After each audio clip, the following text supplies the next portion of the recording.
வட தமிழ்நாட்டை ஒட்டி தாழ்வு பகுதி நீடிக்கிறதாக தற்பொழுது தகவல் வெளியாகியிருக்கிறது. தென்மேற்கு மற்றும் அதனை ஒட்டிய மத்திய மேற்கு வங்கக்கடல் பகுதியில் 2 நாட்கள் முன்பு தாழ்வு பகுதி உருவாகி இருந்த நிலையில் தற்பொழுது 4 நாட்களுக்கு கனமழைக்கு வாய்ப்பு இருப்பதாக தெரிவிக்கப்பட்டிருக்கிறது. இது பற்றிய கூடுதல் விவரங்களுடன் இணைகிறார் செய்தியாளர் ஸ்ரீதர். ஸ்ரீதர், விவரங்கள். தென்மேற்கு வங்கக்கடல் மற்றும் அதனை ஒட்டிய மத்திய மேற்கு வங்கக்கடல் பகுதிகளில் வட தமிழ்நாடு மற்றும் அதனை ஒட்டிய தெற்கு ஆந்திர கடலோர பகுதிகளில் குறைந்த காற்றழுத்த தாழ்வு பகுதி நிலவி வருகிறது. தமிழ்நாட்டை ஒட்டி இந்த காற்றழுத்த தாழ்வு பகுதி நிலவி வருவதன் காரணமாக கடலோர மாவட்டங்கள் மற்றும் டெல்டா மாவட்டங்களில் கனமழைக்கு வாய்ப்பு என சென்னை வானிலை ஆய்வு மையம் ஏற்கனவே அறிவித்திருந்த நிலையில் இன்று முதல் அடுத்த 4 நாட்களுக்கு தமிழ்நாட்டில் கனமழைக்கு வாய்ப்பு இருப்பதாக இந்திய வானிலை ஆய்வு மையம் அறிவிப்பை வெளியிட்டிருக்கிறது.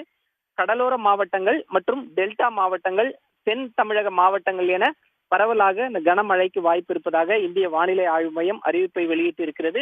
தமிழ்நாடை போன்று ஆந்திரா, கேரளா, கர்நாடகாவிலும் தொடர்ச்சியாக இன்று முதல் 2 நாட்களுக்கு கனமழைக்கு வாய்ப்பு இருப்பதாகவும் இந்திய வானிலை ஆய்வு மையம் அறிவிப்பை வெளியிட்டுள்ளது. தகவல்களுக்கு நன்றி ஸ்ரீதர்.